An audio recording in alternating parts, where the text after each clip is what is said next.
Melani. Di sini saya akan membawakan materi tentang potensi tanaman brotowali sebagai imunostimulan pada ikan. Imunostimulan adalah zat atau senyawa yang berfungsi untuk merangsang atau memperkuat sistem imun tubuh agar lebih efektif dalam melawan infeksi, patogen, ataupun penyakit. Selanjutnya, tujuan dari penggunaan imunostimulan baik untuk meningkatkan pertumbuhan maupun kesehatan ikan. Penggunaan imunostimulan juga secara nyata mampu meningkatkan pertumbuhan serta imunitas ikan dan krustasea. Yang kedua, dalam pemanfaatannya, imunostimulan tidak meninggalkan residu dalam tubuh ikan maupun lingkungan, serta tidak berbahaya bagi kesehatan manusia yang mengkonsumsinya. Selanjutnya, metode penelitian. Adapun metode penelitian yang digunakan merupakan metode studi literatur. Pada kegiatan penelitian ini, serangkaian kegiatan yang berkenaan dengan metode pengumpulan data pustaka, membaca, dan mencatat serta mengelola data penelitian secara objektif, sistematis, analitis, dan kritis tentang potensi tanaman brotowali sebagai imunostimulan pada ikan. Berikutnya adalah hasil dan pembahasan. Dari penelitian yang telah dilakukan, didapatkan hasil bahwa di dalam tanaman brotowali terdapat kandungan senyawa aktif. Kandungan bahan aktif pada tanaman brotowali telah dipelajari secara intensif sejak tahun 1980-an. Ada lebih dari 65 jenis senyawa pada brotowali, di antaranya adalah alkaloid, flavonoid, flavone, glikosida, terpenes, diterpenes, dan diterpene glikosida, serta kisklorodane, tefurano, diterpenoids, lactones, steroids, lignans, dan nukleosida. Senyawa aktif dari ekstrak kasar daun brotowali juga diperoleh beberapa golongan senyawa, yaitu steroid, terpenoid, saponin, fenolik, alkaloid, damar lunak, pati, glikosida pikrosoid, zat pahit, picoretin, harsa barbarin, dan palmatin. Sedangkan akarnya mengandung alkaloid, barbarin, dan kolumbin. Nah, jadi kesimpulan yang dapat diambil dari potensi tanaman brotowali sebagai bahan imunostimulan pada ikan adalah tanaman brotowali atau Tinospora cordifolia sangat berpotensi untuk dilakukan pengembangan penelitian lebih lanjut dalam upaya untuk menjadikan bahan tersebut sebagai imunostimulan pada budidaya ikan yang selanjutnya dapat diaplikasikan dalam skala yang lebih lapang. Terima kasih. Baiklah, di sini saya akan menjelaskan sedikit tentang efisiensi penggunaan imunostimulan dalam pakan terhadap laju pertumbuhan, respon imun, dan kelulusan hidup udang faname. Udang faname mempunyai beberapa keunggulan yang dimiliki, salah satunya adalah responsif terhadap pakan. Imunisasi pada udang adalah suatu usaha untuk meningkatkan ketahanan tubuh udang dengan jalan memasukkan antigen ke dalam tubuh, dan selanjutnya juga dikenal dengan vaksinasi. Adapun tujuan dari imunostimulan yaitu yang pertama, satu, imunisasi pada udang adalah suatu usaha untuk meningkatkan ketahanan tubuh, dan imunostimulan itu sendiri masuk ke dalam tubuh udang untuk merangsang hemosit untuk melakukan degranulasi dan akan melepaskan protein-protein. Jadi penelitian ini menggunakan metode eksperimental laboratorik yang dirancang secara acak lengkap untuk mengetahui pengaruh pemberian pakan beri imunostimulan terhadap laju pertumbuhan, terhadap imun, dan terhadap kelulusan hidup.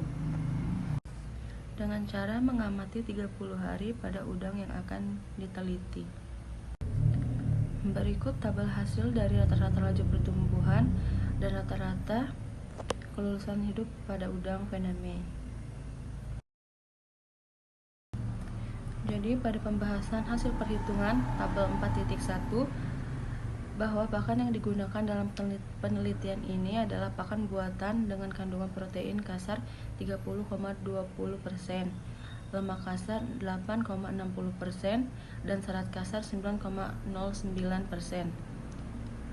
Pada pakan lebih rendah jika dibandingkan dengan kebutuhan protein untuk udang faname itu sendiri berturut-turut, yaitu 37,51%, 13,11%, dan 12,40%.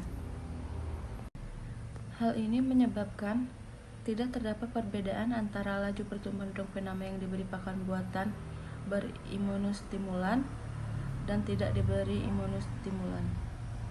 Pada pembahasan hasil perhitungan tabel 4.4 yaitu menunjukkan bahwa tingkat kelulusan udang faname yang tertinggi terdapat pada 76,259%.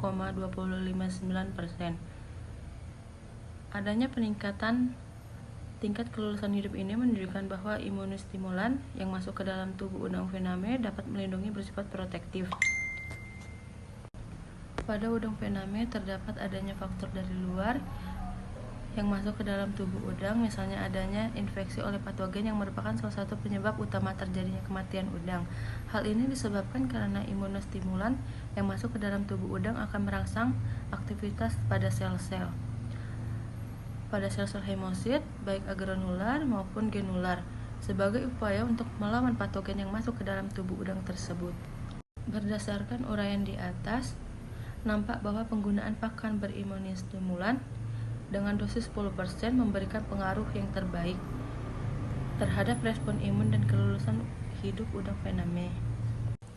Adapun kesimpulannya yaitu pada penggunaan imunostimulan dalam pakan buatan tidak dapat meningkatkan laju pertumbuhan hidup pada udang faname sehingga tidak efektif diberikan pada udang faname. Penggunaan imunostimulan pada pakan buatan dapat meningkatkan respon imun THC dan DHC sehingga ketahanan tubuh udang faname lebih meningkat.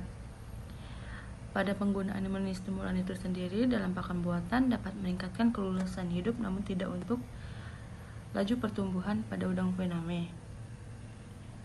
Pada penggunaan imunostimulan dengan dosis 10% dalam pakan buatan merupakan dosis optimum dan efektif untuk meningkatkan respon imun dan kelulusan hidup. Akan tetapi untuk laju pertumbuhan hidup udang faname tidak menunjukkan adanya pengaruh yang nyata. Assalamualaikum warahmatullahi wabarakatuh. Perkenalkan, nama saya Muhammad Nugraha Hami Pratama dengan NIM 0505 1282227030. Di sini saya akan mempresentasikan jurnal tentang aplikasi mikroba pada upaya peningkatan kualitas bahan baku pakan melalui fermentasi. Kemajuan teknologi budidaya telah membuat industri aquaculture berkembang sangat dinamis dan peningkatan produktivitas budidaya tersebut sejalan dengan kebutuhan terhadap konsistensi pasokan pakan. Di sisi lain, harga pakan yang terus meningkat menjadi masalah yang krusial. Keterbatasan ketersediaan tepung ikan dan yang merupakan bahan baku sumber protein utama merupakan salah satu faktor penyebab terjadinya tingginya harga pakan. Upaya pencarian bahan baku dan non-konvensional dilakukan untuk mengatasi hal tersebut. Bahan baku non-konvensional memang relatif ekonomis, tetapi penggunanya secara langsung dalam pakan terkendala oleh beberapa faktor yang berpengaruh buruk terhadap kecernaan. Tujuan dari jurnal ini adalah untuk mengulas pemanfaatan bahan baku non-konvensional hasil fermentasi dalam mendukung kegiatan aquaculture berkelanjutan. Metode penelitian dari tulisan ini, penyusunan ulasan ini dilakukan menggunakan teknik studi literatur berupa data primer dari jurnal nasional dan internasional selama 10 tahun terakhir 2011 hingga 2021. Penelusuran dilakukan menggunakan media daring dan situs web jurnal. Mikroorganisme yang akan digunakan dalam proses fermentasi tergantung pada produk yang dihasilkan, seperti asam laktat, etanol, atau asam asetat, contohnya Lactobacillus sp, akan digunakan pada proses fermentasi yang produk akhirnya adalah asam laktat dan asam sitrat, sedangkan hamir akan digunakan pada proses fermentasi yang produk akhirnya adalah etanol dan CO2. Jenis dan sifat substrat berperan dalam proses fermentasi khususnya terhadap produk yang dihasilkan. Kualitas fermentasi antara lain ditentukan oleh suhu, pH, sifat, dan komposisi medium O2 dan CO2 terlarut, sistem operasional, penambahan prekursor, serta lamanya proses fermentasi. Hidrosilat protein ikan merupakan atraktan yang berasal dari ikan atau produk samping perikanan yang digunakan sebagai imunostimulan dalam pakan ikan. Telat protein ikan mengandung peptisida bioaktif dengan berat molekul rendah dan konsentrasi tinggi yang memiliki sifat imunodulator dan antibakteri. Kesimpulan dari jurnal yang saya presentasikan hari ini adalah fermentasi menggunakan mikroba merupakan salah satu proses yang digunakan untuk meningkatkan nilai nutrien bahan baku pakan non-konvensional yang pada umumnya memiliki beberapa keterbatasan.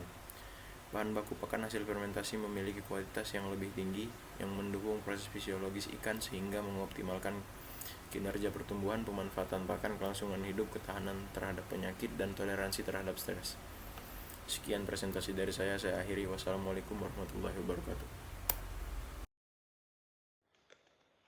Baiklah, sebelumnya perkenalkan, nama saya Budi Kusuma, NIM 05051182227006.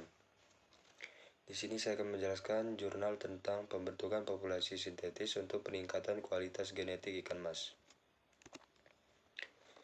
yaitu sistem pembenihan ikan mas atau Caprinus carpio di Indonesia didominasi oleh pembenihan skala kecil. Karakteristik pembenihan skala kecil antara lain kepemilikan jumlah induk sedikit, produksi benih relatif terbatas, dan pembentukan induk baru menggunakan benih-benih yang berkerabat relatif dekat. Kondisi tersebut diduga mengakibatkan tingginya tingkat silang dalam inbreeding pada populasi benih yang dihasilkan. Secara genetik, tingginya tingkat silang pada suatu populasi dapat mengakibatkan terjadinya penghanyutan genetik, atau bisa kita sebut genetic drift, penurunan keragaman genetik, dan peningkatan homozigositas sehingga terjadinya kerentanan genetik. Bertujuan untuk mengevaluasi performa genotipik dan fenotipik khususnya pada karakter pertumbuhan populasi sintetis ikan mas, yang hasil penelitian ini akan dijadikan dasar pertimbangan pada kegiatan pemulihan ikan mas selanjutnya. Dan untuk pembentukan populasi sintetis ikan mas bertujuan untuk dilakukan penggabungan semua strain founder ikan mas melalui pemijahan buatan. Dan selanjutnya yaitu performa genotipik dianalisis menggunakan metode mikrosatelit DNA, dan secara umum metode ini terdiri atas 4 tahapan, yaitu ekstraksi DNA, amplifikasi DNA, dan juga dalam mesin PCR, elektroforesis, dan analisis fragmen DNA. Yaitu selanjutnya, hasil penelitian menunjukkan bahwa interaksi antara faktor genetik dan lingkungan pada pemeliharaan ikan mas relatif kecil. Dan berdasarkan analisis tersebut, penelitian fenotipik populasi sintetis pada penelitian ini diduga kuat disebabkan karena adanya perbedaan keragaman genotipik. Yaitu meskipun penampilan fenotipik populasi sintetis tidak berbeda nyata, namun potensi genetis yang diperoleh sangat menjanjikan. Eksploitasi potensi genetis dapat dilakukan antara lain melalui kegiatan seleksi, mengingat tingkat keragaman genotipik yang tinggi pada populasi tersebut.